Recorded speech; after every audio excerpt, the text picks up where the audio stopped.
Encore une fois, on vous souhaite la bienvenue. On comprend l'excitation qui vous anime. Aujourd'hui, c'est une journée très spéciale. Et nous allons commencer par des chants. Nous allons célébrer la gloire du Seigneur. Nous allons célébrer l'opportunité que nous avons d'être ensemble. Donc, on vous invite à vous mettre debout. Et si vous voulez chanter, puis on vous encourage de chanter, on vous demande de garder vos masques. Mais lorsque vous êtes assis ou lorsque vous êtes debout devant vos sièges, si vous ne chantez pas, vous pouvez enlever vos masques, OK?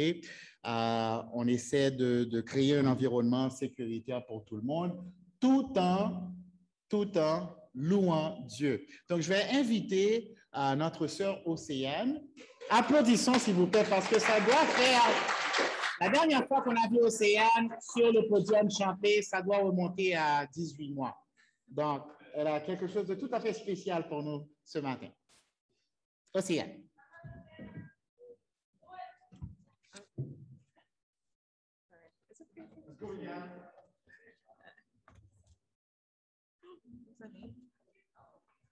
All right.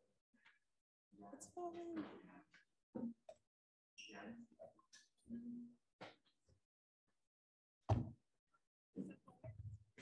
Sorry, wait, hold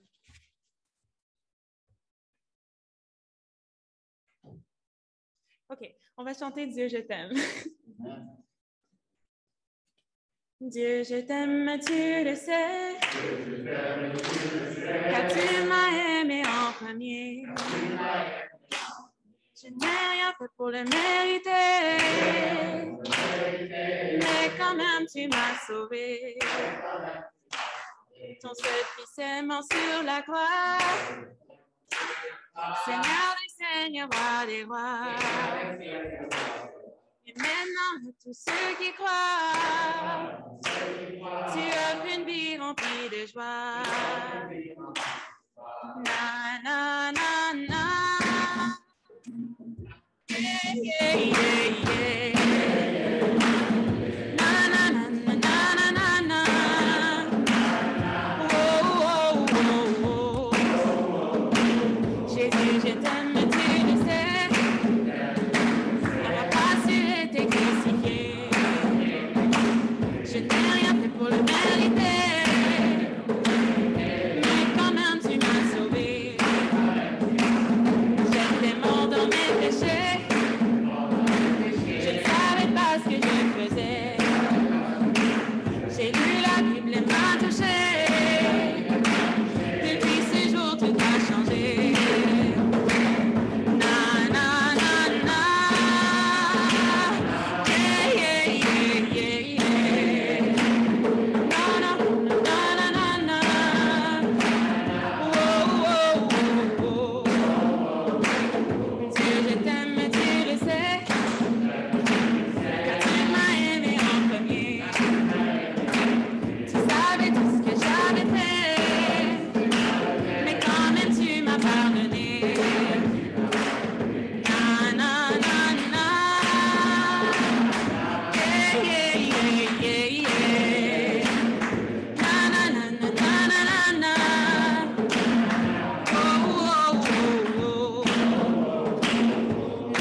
pouvez vous asseoir.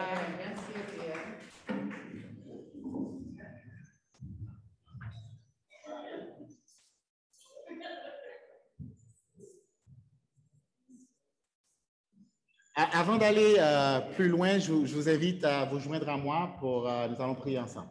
OK, prions ensemble. Seigneur, nous nous présentons devant toi ce matin avec un cœur rempli de joie, rempli d'excitation de se voir. Dans plusieurs cas, c'est une toute première fois et nous sommes heureux d'être en vie. Seigneur, nous avons vécu un test assez défiant au cours des 18 derniers mois et c'est par ta miséricorde, par ta grâce que nous sommes en vie, que nous sommes en bonne santé et nous te remercions d'avoir veillé sur nous, sur le plan matériel, physique, spirituel, mental, émotionnel. Et nous voulons te donner gloire éternelle, toi de qui vient toute vie, toute force et toute espérance. Nous te prions d'être avec nous ce matin, d'être avec tous ceux qui sont présents dans cet auditorium et ceux qui sont à la maison, ceux qui se rencontrent en petits groupes ce matin, que ton esprit puisse les animer, que ta parole puisse les inspirer et que l'amour de Jésus et la paix du Christ puissent régner dans leur cœur.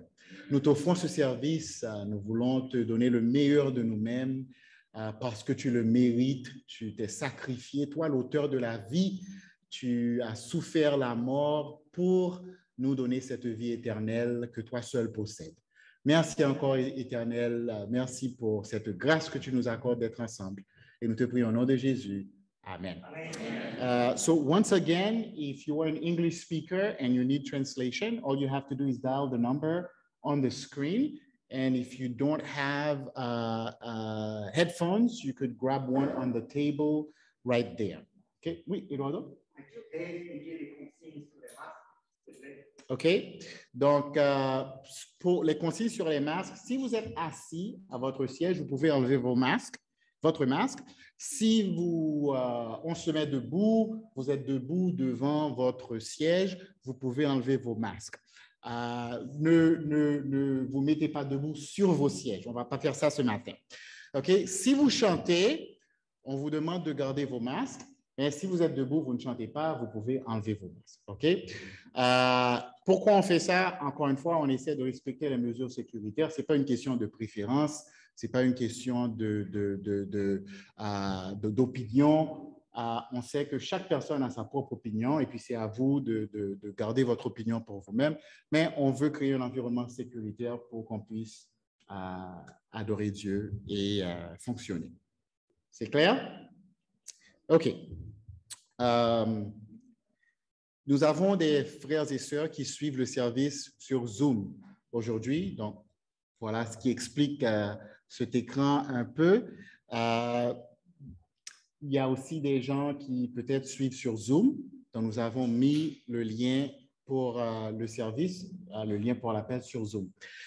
Si vous nous visitez ce matin, on est très heureux de vous accueillir. C'est tout à fait un plaisir de vous avoir avec nous.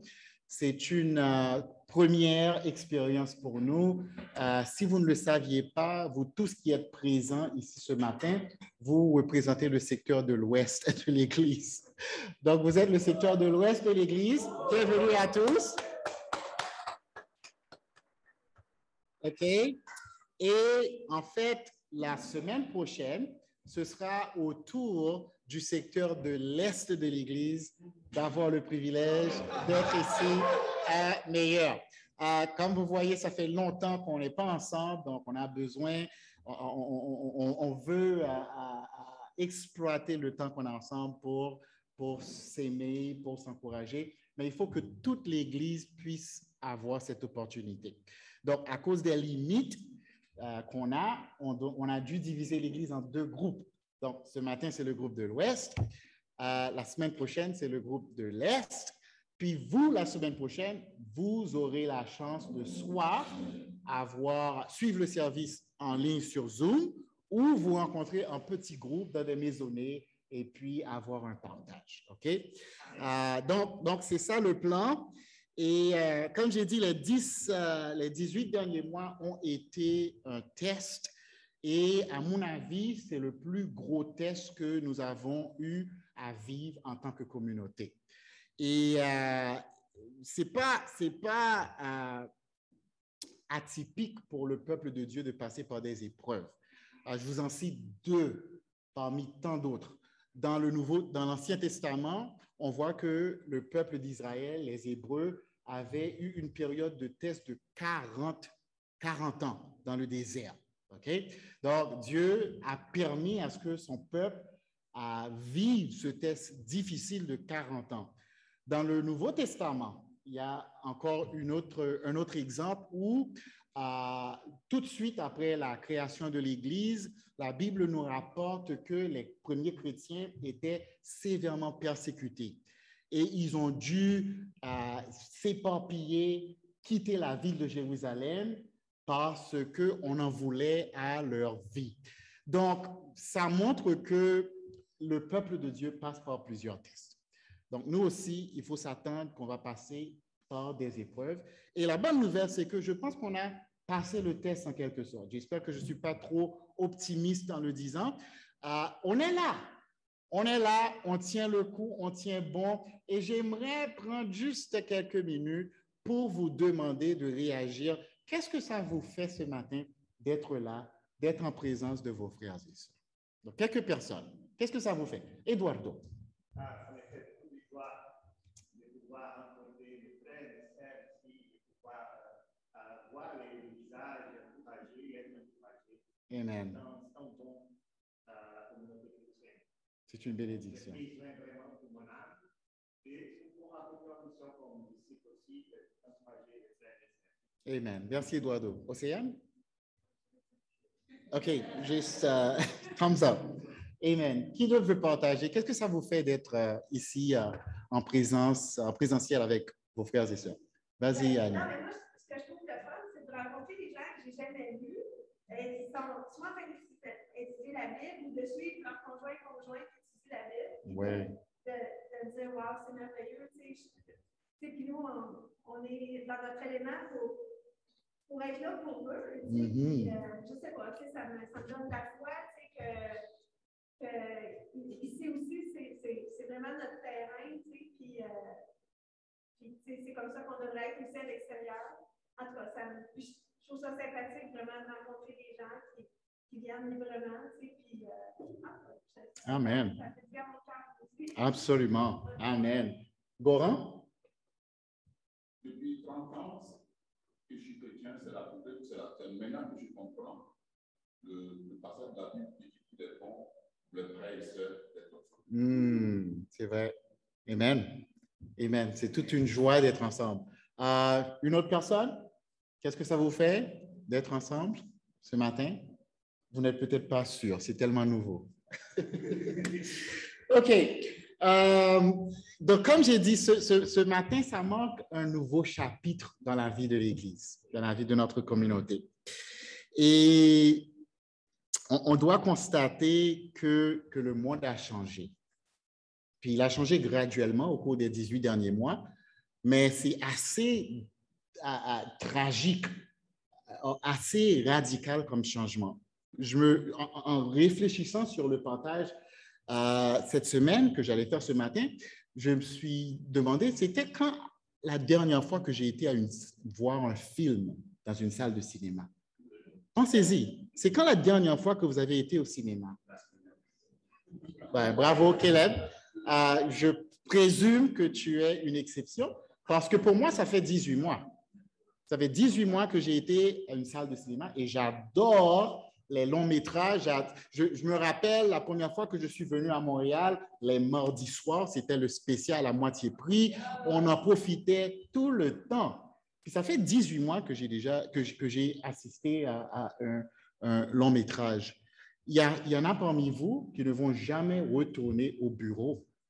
Vous allez continuer de travailler à distance. Il y a parmi vous qui ne vont pas aller à une salle de spectacle. Donc, il y a tout un... Le monde a changé, les amis. Il faut le constater. On ne va pas revenir en arrière à ce qu'on avait avant la pandémie. Mais ça veut dire aussi que l'Église l'Église doit s'adapter. Ça veut dire qu'on doit être prêt à faire des changements. Puis c'est là ce que je voulais vous adresser ce matin. Quelle direction doit prendre l'Église? À quel niveau ou en quelle mesure l'Église doit-elle s'adapter, doit-elle changer? Puis je veux partager avec vous ce thème ce matin d'une Église inébranlable. Okay? The Unshakable Church. Qu'est-ce que ça veut dire d'avoir une Église inébranlable? Et puis, qu'est-ce que ça va prendre de construire une Église inébranlable? Une Église qui peut résister à quelle que soit l'épreuve, à quel que soit le test. Puis, j'aimerais illustrer avec cet immeuble ici qu'on appelle le 601 Lexington. Puis, c'est une histoire assez intéressante, permettez-moi de vous la raconter. C'est en 1977 que cet immeuble a été construit à Manhattan, à New York. Et s'il y a des architectes ou des ingénieurs parmi nous, ils vont certainement aimer raffoler de cette histoire-là. En fait, l'entreprise, la société qui avait décidé de construire cet immeuble, s'appelait le Citigroup. Il s'appelait le Citicorp avant, puis ils sont devenus le Citigroup. Ils voulaient construire cet immeuble. Mais le problème, c'est que sur le lot de terrain, il y avait une vieille église qui occupait un coin du terrain, une église luthérienne. Et les membres de l'église ne voulaient pas déplacer l'église. Donc, ils ont dit à l'entreprise, à la société, vous pouvez construire votre immeuble, votre gratte-ciel, mais il ne faut pas déplacer l'église. Vous pouvez même reconstruire l'église si vous trouvez que ce n'est pas conforme avec l'image que vous voulez, mais il faut que l'église occupe le même emplacement. Donc, le Citigroup, c'est une société de plusieurs milliards de dollars. Ils avaient des ingénieurs très réputés ainsi que des architectes. Il y avait un architecte qui s'appelait Hugh Steuben et l'ingénieur structurel en chef de la société qui s'appelait William Le Mesurier. Ils se sont mis ensemble et ils ont décidé qu'ils allaient dessiner une structure unique. Donc, à l'époque, c'était le 7e plus haut bâtiment du monde, seulement à 59 étages. Okay? Donc, deux aspects très uniques. Premièrement, le sommet qui est à l'angle de 45 degrés.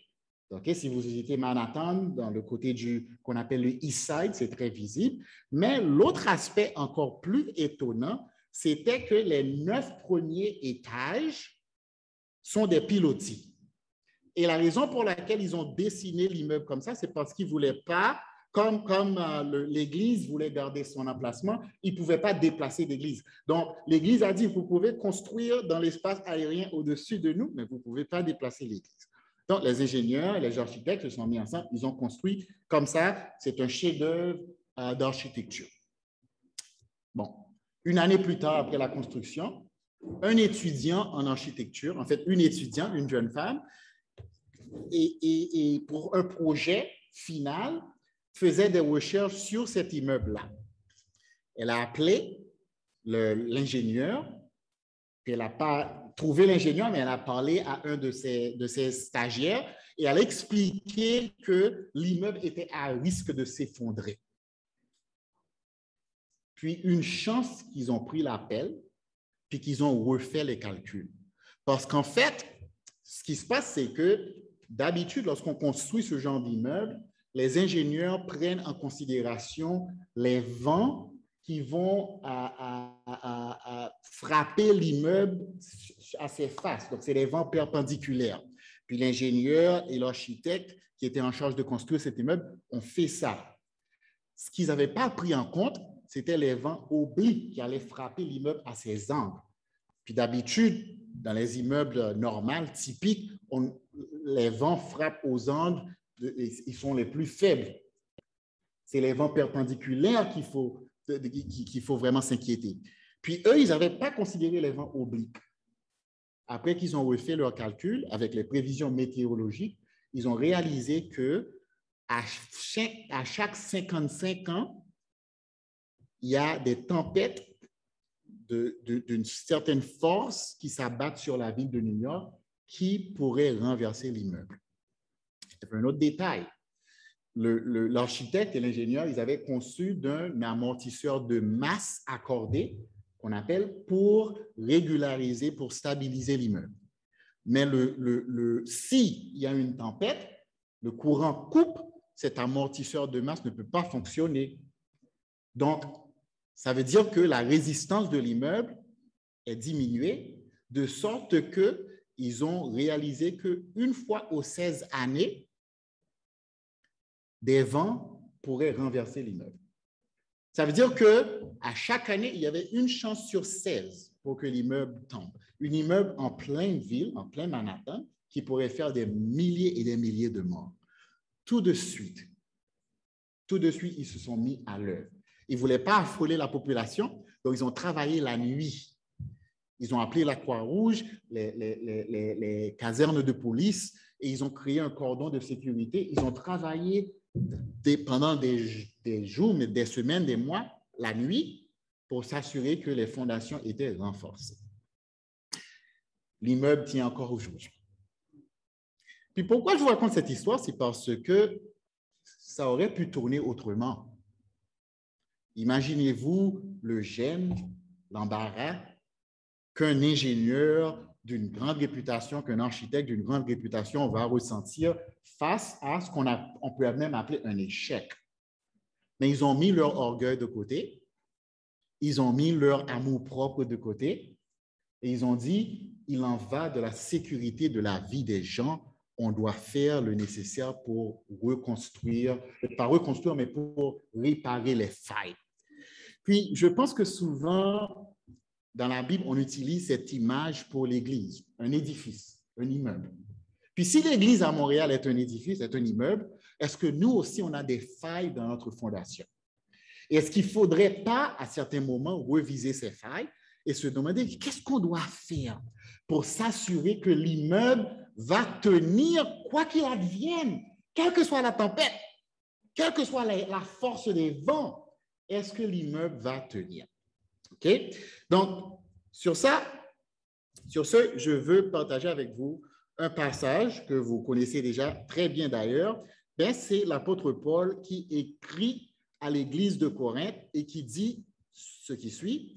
1 Corinthiens 3, 10 et 11, Paul dit, « Conformément à la grâce que Dieu m'a donnée, j'ai posé le fondement comme un sage architecte et un autre construit dessus. Cependant que chacun fasse attention à la manière dont il construit dessus, car personne ne peut poser un autre fondement que celui qui a été posé, à savoir Jésus-Christ. Que l'on construit sur ce fondement avec de l'or, de l'argent, des pierres précieuses, du bois, du foin ou de la paille, l'œuvre de chacun sera dévoilée.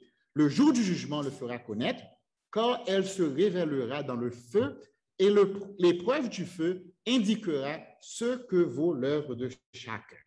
Si l'œuvre que quelqu'un a construite sur le fondement subsiste, il recevra une récompense. Si son œuvre brûle, il perdra sa récompense, lui-même sera sauvé, mais comme au travers d'un feu.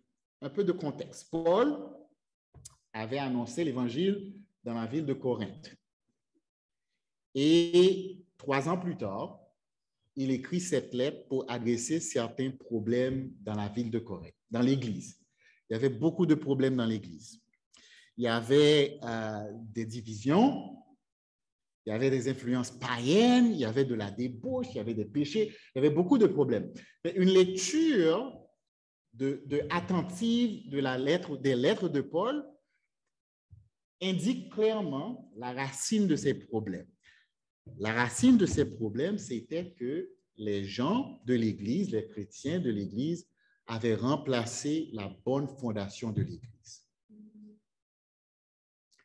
Puis ce n'est pas quelque chose d'anodin, parce que tout l'édifice repose sur une fondation. Et si tu remplaces la fondation, tu changes, veux pas, la nature de l'édifice.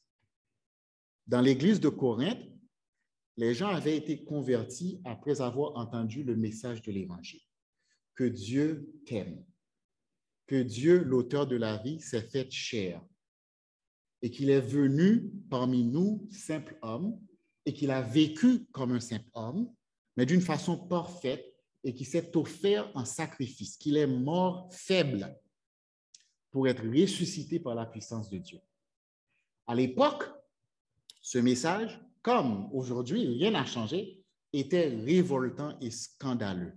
Le fait qu'un Dieu puisse être faible, le fait qu'un Dieu puisse être martyrisé par de simples humains. Les Juifs, sous l'influence grecque, avaient substitué la sagesse à ce message. Ils s'étaient donné une foule d'enseignants qui leur parlaient de philosophie et de sagesse, et Paul leur dit que vous vous êtes détournés de l'Évangile. Paul leur dit trois choses. Il dit premièrement qu'il faut construire sur la bonne fondation. Il dit deuxièmement qu'il faut construire avec les bons matériaux. Puis il dit troisièmement que le feu va tester l'édifice, l'œuvre de chacun. Il faut construire sur la bonne fondation, il faut construire avec les bons matériaux et l'œuvre de tout homme sera testée. Et l'objectif final, c'est que l'édifice tienne ferme, quoi qu'il advienne. Appliquons ces principes, appliquons ce message de Paul à notre situation.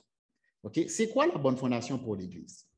On vient de le dire, la bonne fondation pour l'Église, c'est Jésus-Christ, mais pas juste Jésus-Christ, c'est Jésus-Christ crucifié.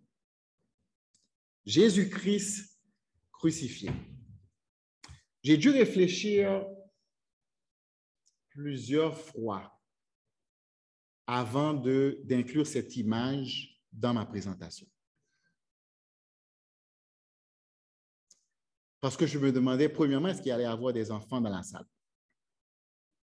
Puis deuxièmement, je me demandais, avec la sensibilité de certains frères et sœurs, est-ce que ce sera un message offensif? Puis j'espère, frères et sœurs, que vous réalisez l'absurdité de cette pensée. Qu'une image de notre Seigneur crucifié puisse être répugnante à nous, ses enfants, à nous, ses serviteurs. Mais soyons honnêtes, c'est une image qui rend inconfortable. Qui s'est levé ce matin avec cette image en tête? Qui va prendre cette image et mettre ça sur sa page Facebook? Qui va prendre cette image et l'accrocher sur le miroir de la salle de bain pour le voir à tous les matins? Pensez-y. Puis je ne dis pas qu'il faut le faire, mais je pense que ça indique un détachement qu'on a face à Jésus-Christ et Jésus-Christ crucifié, qui est la fondation de notre Église.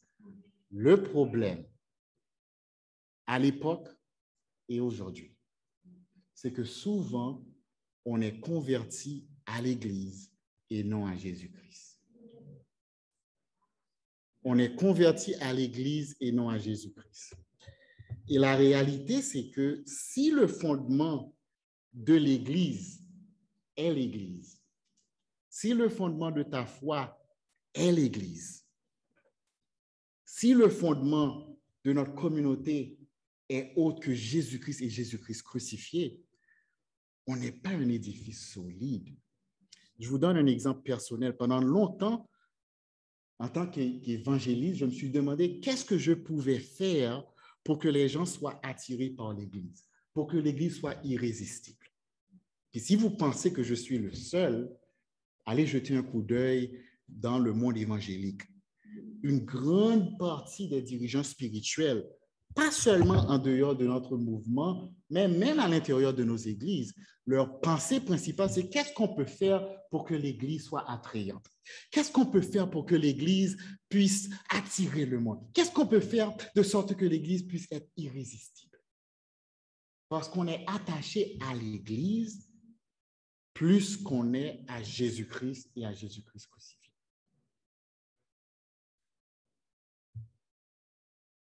Lorsque notre fondation est l'Église, ça pose toutes sortes de problèmes. Si tu es converti à l'Église, quand l'Église ne répond plus à tes attentes, qu'est-ce que tu fais? Quand ta fondation est l'Église, lorsque l'Église ne fonctionne pas selon tes préférences, qu'est-ce que tu fais? Je vous appelle, frères et sœurs, il faut réviser notre fondation, le fondement de notre communauté, et remplacer, quelle que soit la fondation qu'on a, par Jésus-Christ et Jésus-Christ crucifié. Quand Jésus-Christ et Jésus-Christ crucifié est le fondement de notre Église, premièrement, on embrasse la souffrance. Il n'y a personne qui aime souffrir.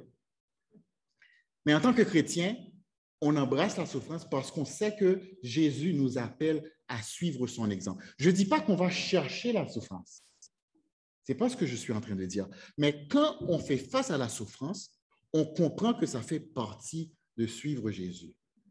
Quand Jésus-Christ et Jésus-Christ crucifié est le fondement de l'Église, on pardonne à ceux qui nous offensent. Si tu refuses de pardonner, ça veut dire tout simplement que Jésus-Christ n'est pas le fondement de ta vie chrétienne et Jésus-Christ n'est pas le fondement de ta foi. Parce que quand Jésus-Christ est le fondement, on pardonne parce qu'il nous a pardonné et il nous appelle à pardonner.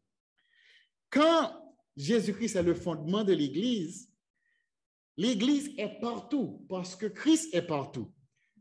Notre foi ne flétrit point quand la communauté faillit. Je ne dis pas qu'on n'a pas besoin d'encouragement. On a tous besoin d'encouragement. Amen. On a tous besoin d'encouragement. Il n'y a personne qui est appelé à vivre une vie chrétienne dans l'isolement. Mais lorsque tu donnes une place prioritaire à ta relation avec les autres, puis ta relation avec Dieu vient en second plan, il y a un problème. OK? Il y a un problème. Lorsque pour toi, tu t'imagines que tu ne peux pas évoluer en tant que chrétien, si on ne fonctionne pas comme on a toujours fait, il y a un problème. Vous savez, dans Actes chapitre 8, la Bible nous raconte une histoire fascinante d'un serviteur de Jésus qui s'appelait Philippe, qui était l'un des premiers diacres. Philippe s'en va sur un certain chemin, il rencontre un eunuque éthiopien, ils ont une conversation, un échange, l'Éthiopien accepte la bonne nouvelle, il est baptisé, et puis la Bible nous dit que l'Esprit enlève Philippe de façon miraculeuse et l'Éthiopien continue son chemin. Est-ce que l'Éthiopien avait été converti à l'Église ou à Jésus? Parce qu'est-ce qu'il y a quelqu'un ici dans cette salle, et je m'inclus, j'insiste sur mon inclusion dans ce que je vais dire. Est-ce qu'il y a quelqu'un dans cette salle qui n'aurait pas dit à l'Éthiopien, tu ne peux pas retourner chez toi, il n'y a pas d'église chez toi. Reviens à Jérusalem, quitte ton travail, demande à ta famille de revenir à Jérusalem, parce qu'il n'y a pas d'église là où tu vas. Parce que vous voyez comment la pensée est complètement contraire à la nôtre. Retournons au fondement. C'est Jésus-Christ le fondement, ce n'est pas l'Église. Lorsque Jésus-Christ est le fondement, l'Église est là où tu es. Là où tu es, c'est l'Église. Dominique et moi, on a rencontré des frères et sœurs sur la rive sud dimanche dernier pour lancer le groupe de famille de la rive sud. Vous auriez dû être là pour voir les citations, l'enthousiasme, la foi, le rêve qui animait ces frères et sœurs. C'est ça le fondement sur Jésus. Moi, je vous dis, en tant qu'évangéliste, j'ai aucune ambition, aucun désir, aucun intérêt à être le centre de quoi que ce soit. J'ai aucun désir d'avoir un titre ou d'être regardé comme quelqu'un d'indispensable ou d'avoir une église où il y a des milliers de gens que j'enseigne. J'ai aucun désir de faire ça. Mon plus grand désir, c'est de voir que chaque chrétien, porteur de l'Esprit de Jésus-Christ, amène le royaume là où il est. Je préférerais 1 million de fois d'avoir 100 églises à Montréal de 10 personnes que d'avoir une église de 1000 personnes qui viennent ici tous les dimanches en tant que consommateurs et qui disent « donne-moi ». Ce n'est pas l'église de Jésus. Ce n'est pas l'église de Jésus. Lorsqu'on a le fondement comme Christ, l'église est partout. Parce que nous sommes le temple de Dieu. Donc, Paul nous dit qu'il faut construire sur le fondement de Jésus-Christ. Il nous dit aussi qu'il faut construire avec les bons matériaux. Qu'est-ce que ça veut dire? Je vous donne mon interprétation. OK? Ce qu'on investit détermine ce qu'on retire. Il faut faire attention avec la façon dont on construit. Il faut mieux construire. Premièrement, on ne prend pas de raccourci. On ne prend pas de raccourci. Ça veut dire quoi? Ça veut dire qu'on ne met pas seulement l'accent sur le comportement, mais on met l'accent sur le cœur. Jésus a dit qu'un bon arbre porte de bons fruits. Un mauvais arbre porte de bons fruits. S'il y a un frère ou il y a une sœur ou il y a quelqu'un qui marche d'une façon obéissante, c'est parce que ça vient du cœur. Le contraire est tout à fait vrai aussi. S'il y a quelqu'un qui marche d'une façon désobéissante, ça veut dire que ça vient du cœur. Souvent, dans notre Église, on a été coupable de faire des changements ou d'essayer de faire des changements esthétiques, c'est-à-dire en surface. On a mis trop d'accent sur le comportement sans prendre le temps de changer ou d'aider la personne à changer son caractère, son cœur. Jésus a dit aux pharisiens, Matthieu chapitre 23, verset 25, « Malheur à vous, spécialistes de la loi et pharisiens hypocrites, parce que vous nettoyez l'extérieur de la coupe et du plat, alors qu'à l'intérieur, ils sont pleins du produit de vos vols et de vos excès. Pharisiens aveugles, nettoie d'abord l'intérieur de la coupe et du plat, afin que l'extérieur aussi devienne pur. » Jésus nous dit que si on nettoie l'intérieur, l'extérieur sera pur également. En fait, l'extérieur, il nous dit, n'est qu'un reflet de ce qui nous habite intérieurement. Lorsqu'on construit de la bonne façon, avec les bons matériaux, on investit sur le long terme. C'est comme les parents doivent faire avec leurs enfants. Deuxièmement, on enseigne aux membres de dépendre davantage sur l'esprit plus que sur les hommes. Il faut que je souligne ce point avec beaucoup d'emphase. Parce que il y a déjà des gens qui m'ont reproché, c'est fort, mais il y a des gens qui m'ont communiqué que le problème de l'Église à Montréal, c'est qu'on n'a plus de formation. Il n'y a pas de formation dans l'Église. Parce qu'avant, il y avait une chaîne de formation où chaque chrétien savait qui était responsable de te former. Et chaque chrétien était responsable de former un autre chrétien, puis un autre chrétien était responsable de former un autre chrétien. Donc, le problème de l'Église, c'est qu'il n'y a pas de formation. OK?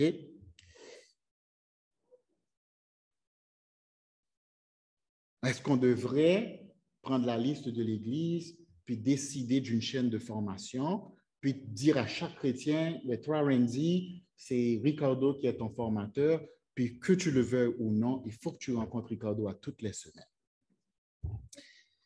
Puis, je ne pense pas que j'ai besoin d'exposer pour vous permettre de voir tous les problèmes qui existent par rapport à cette approche.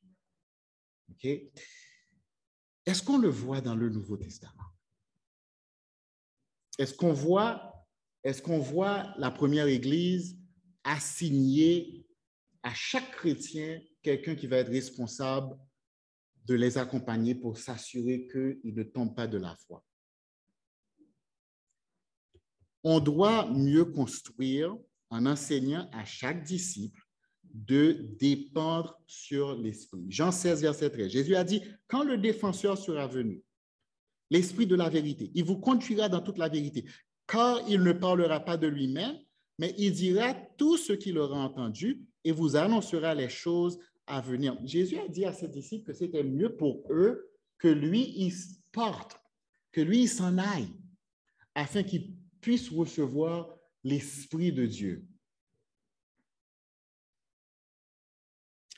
Jésus, le Fils de Dieu, qui était avec les 12 apôtres, a dit à ses apôtres que c'était mieux pour eux qu'ils partent afin que l'Esprit puisse venir.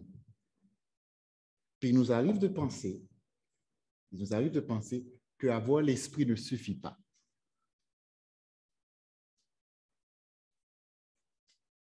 On doit s'enseigner les uns les autres à dépendre davantage de l'Esprit Saint. On doit s'encourager à prendre responsabilité pour sa propre foi. À combien de fois avez-vous parlé à un frère ou à une sœur puis qui vous disait que la raison pour laquelle ils ne vont pas bien spirituellement, c'est parce que l'Église ne fait pas ci, ou c'est parce qu'un frère ne fait pas ça. Est-ce que quelqu'un va pouvoir se mettre debout devant le trône de Dieu et dire que la raison pour laquelle j'ai péché, ou la raison pour laquelle je me suis détourné de la vérité, ou la raison pour laquelle j'ai dévié de la voie, est tout simplement parce qu'il n'y avait pas des frères et des sœurs qui s'impliquaient assez dans ma vie? Honnêtement, est-ce qu'on va pouvoir se tenir devant Dieu et dire que ce n'est pas ma faute à moi, mais c'est la faute des autres? Encore une fois, je ne dis pas qu'on n'a pas besoin d'encouragement. Moi, j'ai besoin d'encouragement. On a tous besoin d'encouragement. Mais il faut une église où chaque personne prend responsabilité sur sa relation avec Dieu. Jésus a donné sa vie pour chacun de nous. On doit prendre responsabilité pour sa vie.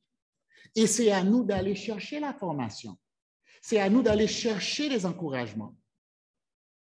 Tu vas dire, mais cette année, il y a des fois, on est trop faible pour le faire. Je suis d'accord. Je suis parfaitement d'accord. C'est pour ça qu'il faut aussi une église où on s'attend à ce que ceux et celles qui sont matures vont aller vers ceux et celles qui sont faibles. Mais fais attention, tu ne peux pas être faible éternellement.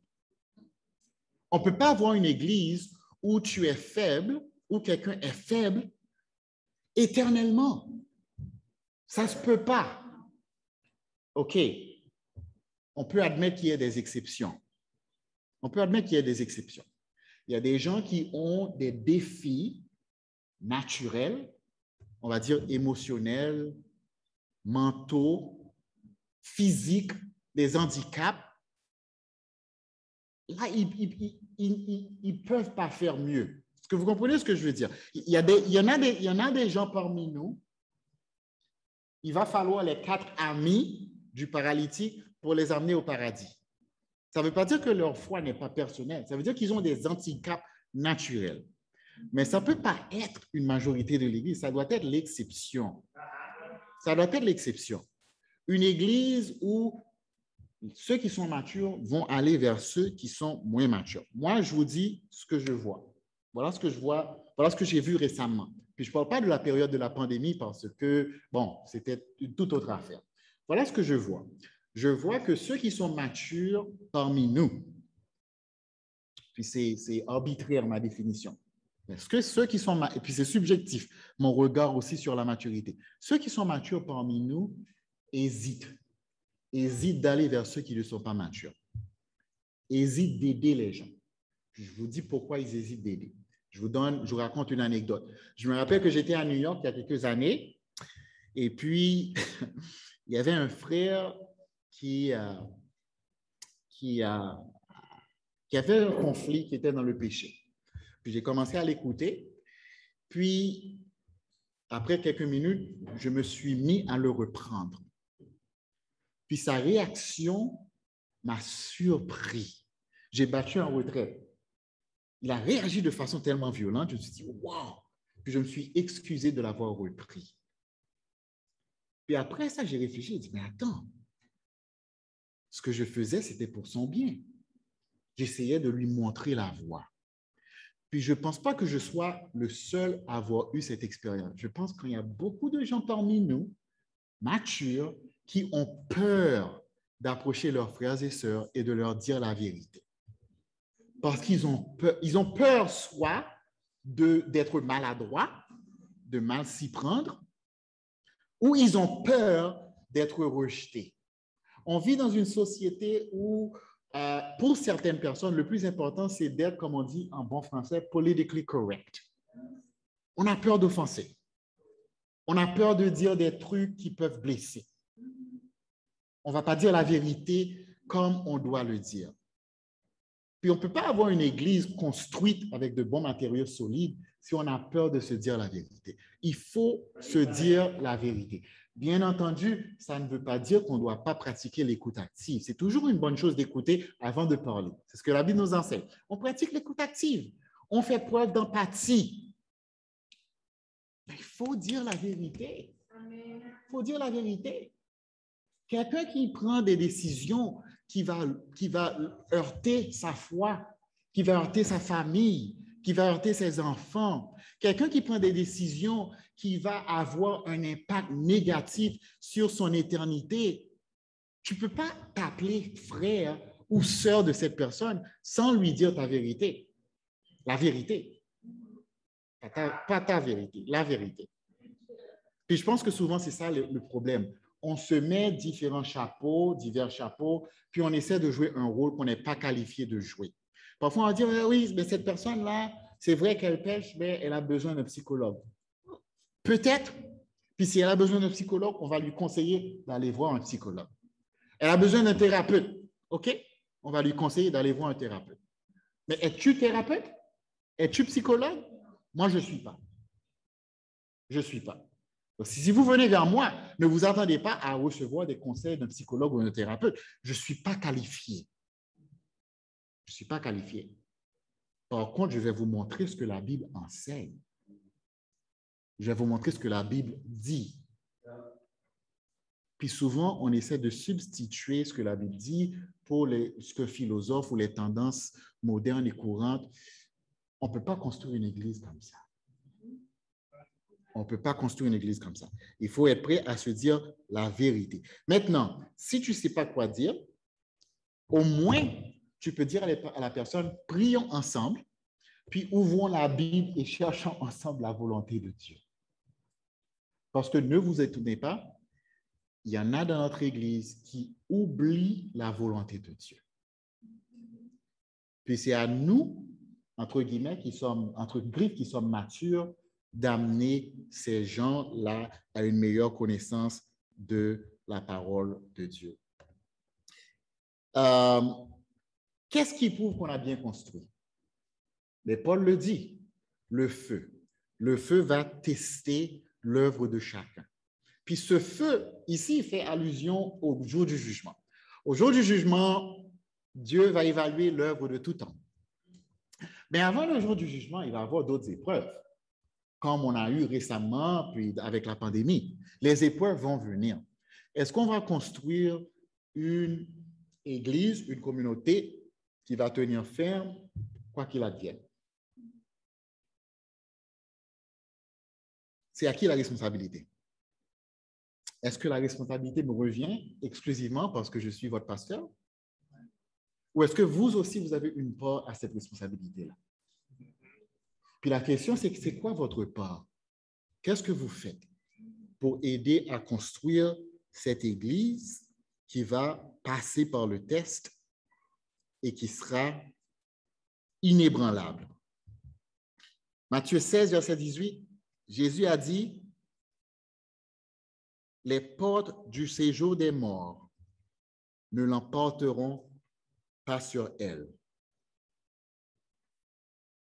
En remettant les clés du royaume à Pierre, il dit, « Je bâtirai mon église sur ce fondement qui est lui-même l'auteur de la vie. » Et il dit, « Les portes du séjour des morts, les portes de l'enfer ne prévaudront point contre elle. Les portes de l'enfer ne l'emporteront pas sur elle. » Est-ce que l'église est faite de bois et de briques?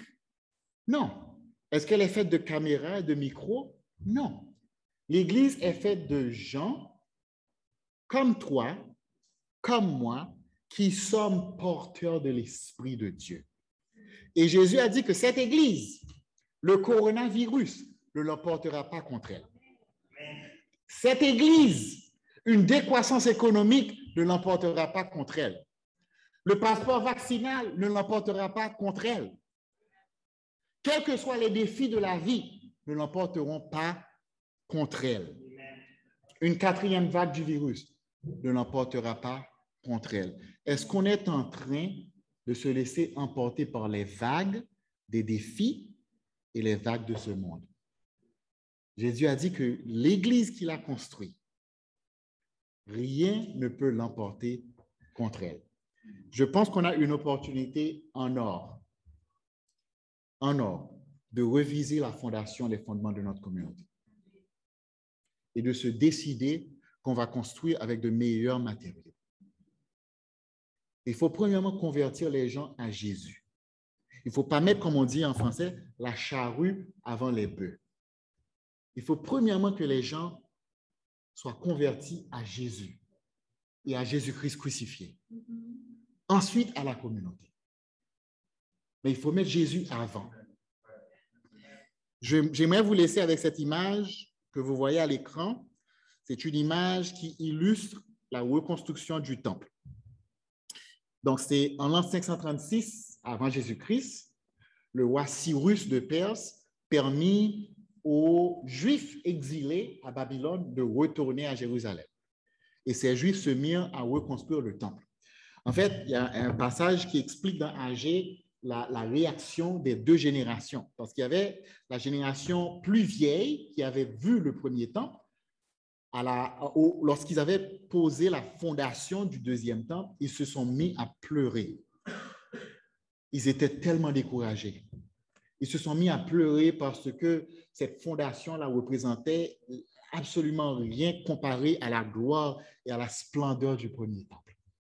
Donc, c'était des pleurs amers de nostalgie parce qu'ils pensaient au premier temple. Il y en a peut-être parmi nous qui ont cette nostalgie. Nous pensons à l'Église que nous avions avant la pandémie.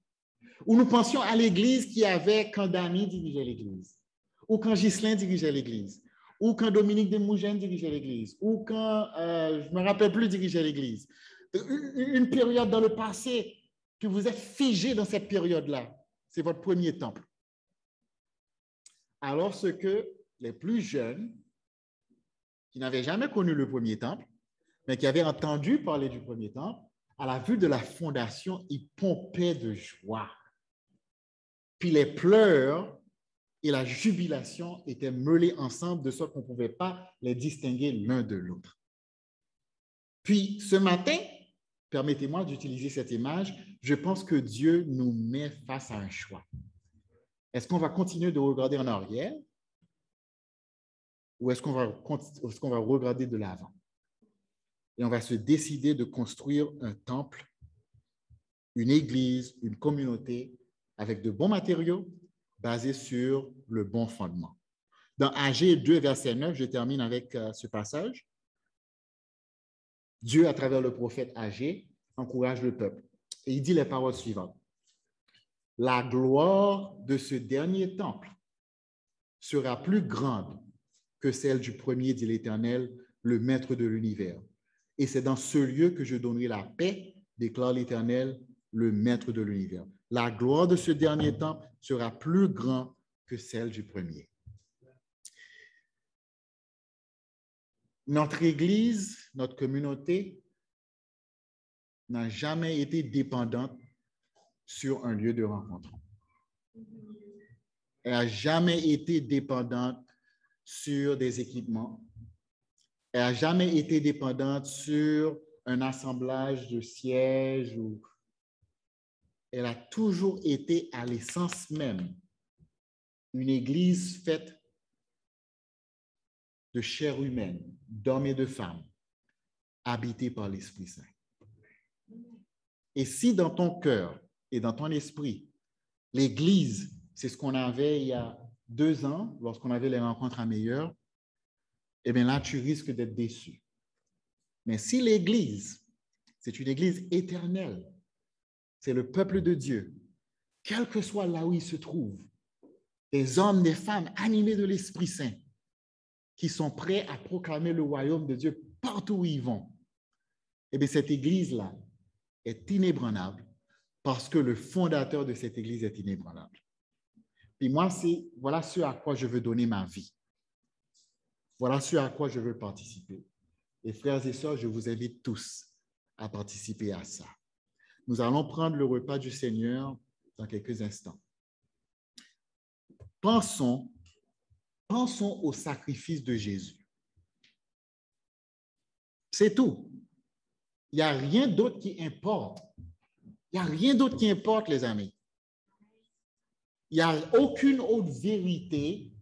Il n'y a aucune autre affirmation. Il n'y a rien d'autre qui importe. Est-ce que Jésus s'est fait chair? Oui ou non? Est-ce que Jésus est venu habiter notre monde? Oui ou non? Est-ce que le Dieu de gloire, le Dieu de grâce a envahi notre histoire de l'existence humaine? Est-ce qu'il a été condamné sous Ponce Pilate? Est-ce qu'il a été crucifié? Est-ce qu'il est mort? Et est-ce que le troisième jour, à la surprise de tous, il est sorti vivant du tombeau? Amen. Si la réponse à ces questions est oui, tout est bien, tout est beau, ça va bien aller. Amen. Prions ensemble et prenons ensemble le repas du Seigneur. Éternel, encore une fois, nous nous présentons devant toi avec beaucoup d'humilité, car nous reconnaissons que nous sommes pécheurs et nous reconnaissons que souvent nous dépendons de nos propres forces, de notre propre sagesse, de notre propre intelligence. Quelle folie, Éternel! Je te prie de nous pardonner cette folie, ce péché, et de nous ramener au pied de la croix, afin que nous faisions de Jésus-Christ notre fondement, le fondement de notre foi sur le plan individuel et le fondement de notre communauté.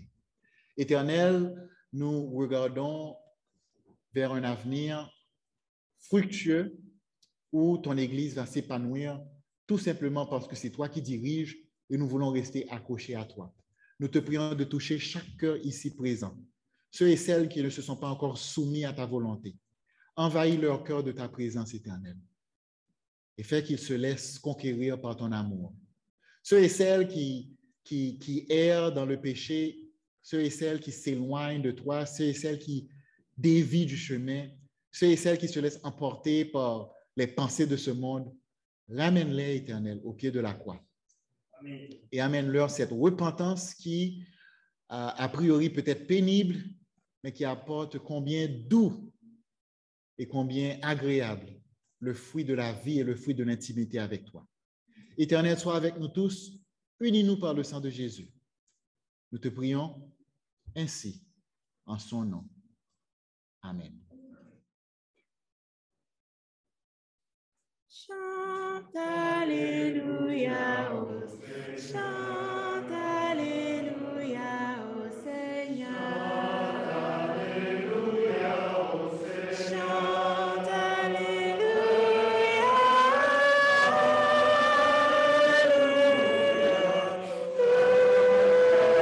Alléluia. Chante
va venir nous chercher. Jésus va venir nous chercher. Jésus va venir nous chercher. Jésus va venir nous chercher. Jésus va venir.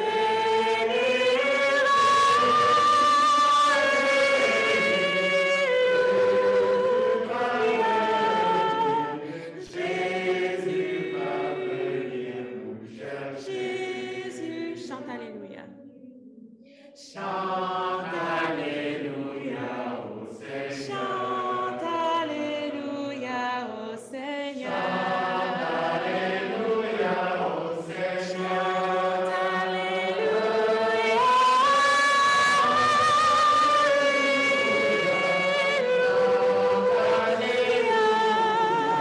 Chante Alléluia. Chante Alléluia au Seigneur. Amen. Veuillez vous asseoir juste pour quelques minutes, les amis. Donc, comme vous le devinez, on arrive à la fin de notre service. Juste quelques annonces à faire. Comme je l'ai dit au début, dimanche prochain, ce sera autour du secteur de l'Est. Donc, quant à vous, vous pouvez suivre le service sur Zoom ou vous rencontrer dans vos groupes de famille pour avoir un temps de communion fraternelle ensemble. Maintenant, on va faire ce format en alternance, c'est-à-dire que le dimanche qui suit, 24 octobre, ce sera le secteur de l'Est. Mais le dimanche d'après, c'est le service canadien avec les églises canadiennes. Donc, on sera en ligne. On ne sera pas ici. Donc, tout ça pour dire que votre prochain tour sera le 7 novembre. OK? Le 7 novembre. Ensuite, le 14, ce sera l'Est, et puis le 21, ce sera vous encore une fois. Donc, on ne veut pas vous confondre. On ne veut pas vous mêler dans tout ça. Il va y avoir un courriel que Manuel envoie à tous les lundis avec le calendrier. Donc, si pour une raison ou une autre, vous ne recevez pas ce courriel, il y a plein d'informations concernant l'Église, la communauté dans ce courriel.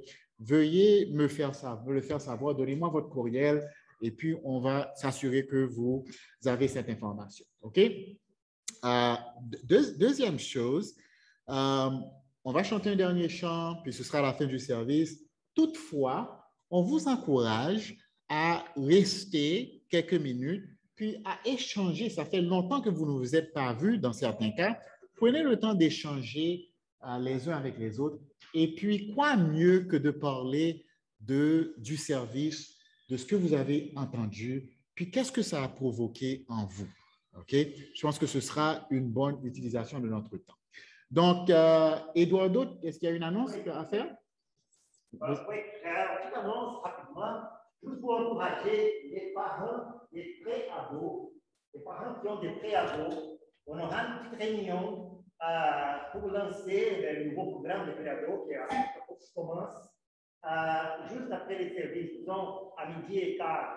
Ça va être pas long, donc je vous encourage à rester un peu pour cette réunion. C'est très important. On va donner quelques consignes, on va écouter de vous. Donc, s'il vous plaît, si vous êtes parents d'un pré-ado, if you are a parent of a preteen, please stay for a while. We're going to have a short meeting after the service, around maybe 12, 15.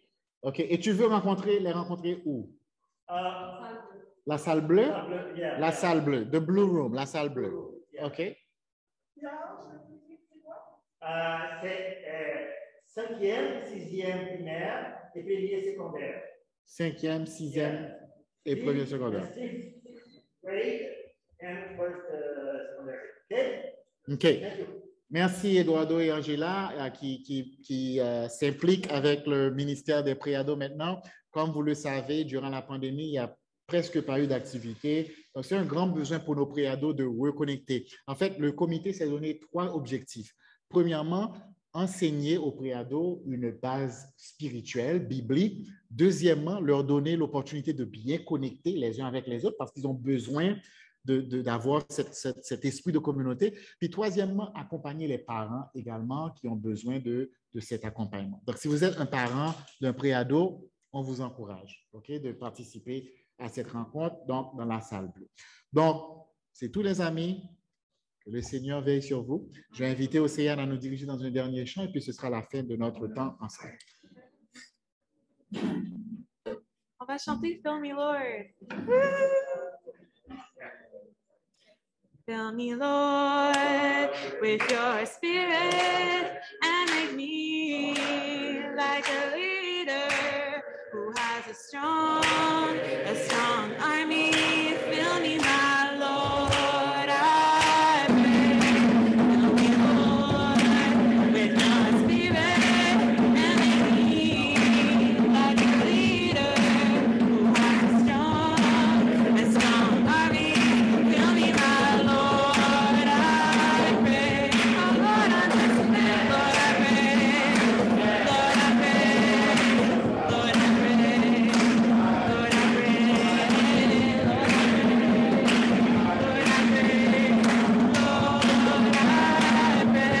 Lord, I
with your spirit.